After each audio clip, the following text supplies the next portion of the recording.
Assalamu alaikum viewers. Today I will let you know about local anesthetics. Local anesthetics numbs a particular targeted area of the body.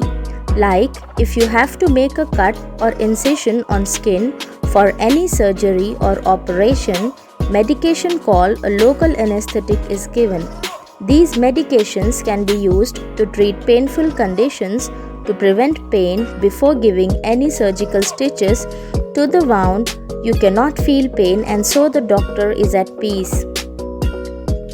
Local anesthetics act by blocking both sensory and motor nerve conduction to produce a temporary loss of sensation without a loss of consciousness.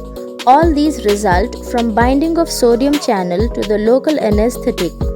Thus results in blockade of sodium current.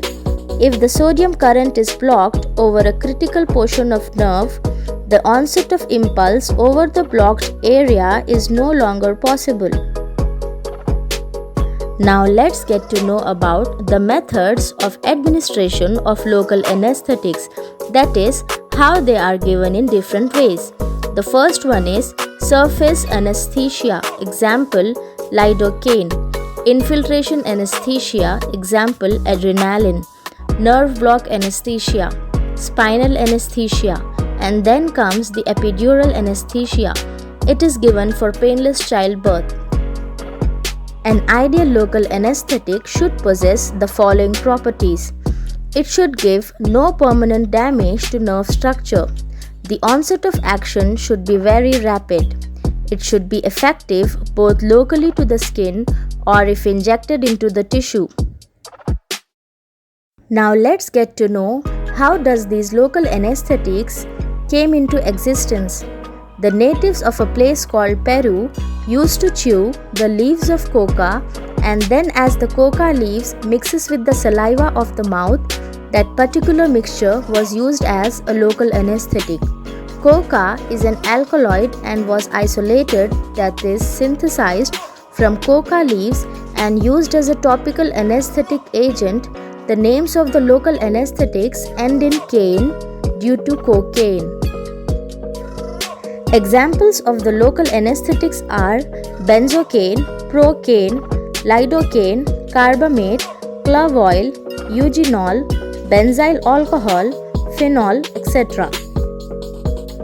Why the local anesthetic is not injected into the bloodstream?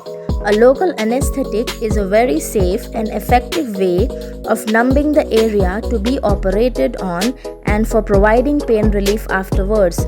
Therefore, the dose of local anesthetic is always limited and care is taken to avoid injection into the bloodstream. Can anything go wrong while giving anesthesia? When the blood flow is interrupted, that is, when too much anesthesia is administered, the cells can be starved of oxygen. Oxygen deprivation can quickly result in a stroke, traumatic brain injury, or death. Traumatic brain injuries can also occur if a patient aspirates. Aspiration means harm to the lungs. When food, drink, or stomach contents make their way into your lungs, they can damage the tissues there. The damage can sometimes be severe. Aspiration also increases your risk of pneumonia. Very rarely, in only 1 or 2 of every 1,000 medical procedures involving general anesthesia, a patient may become aware or conscious. Now, what happens when anesthesia doesn't work? When the anesthetic does not work or wears off, the patient may have normal sensation and be wide awake, but the medications given to paralyze the body during surgery prevents them from alerting anyone to their problem. Now let's talk about a natural anesthetic. Clove oil contains a chemical called eugenol, which acts as an anesthetic and antibacterial agent. Clove oil is anti-inflammatory and antifungal. It is available from any supermarkets and easily available online. It has a strong, warm and spicy taste. Now let's know the difference between local and general anesthetics. Local anesthetic is where a small area of the body is numbed and you remain fully conscious. It is often used during minor procedures. General anesthetic is where you are totally unconscious and unaware of the procedure, often used for more serious operations. General anesthetics are central nervous system depressant drugs that induce absence of perception of all sensations and loss of pain in your whole body. Thank you everyone for your time. सेहत अच्छी रखने के लिए दवा और दुआ दोनों बहुत ज़रूरी होते हैं। अगर आपको मेरे वीडियोस अच्छे लगे हैं तो आप लोग मेरे वीडियोस को like, comment, share and subscribe कर दीजिए। Thank you.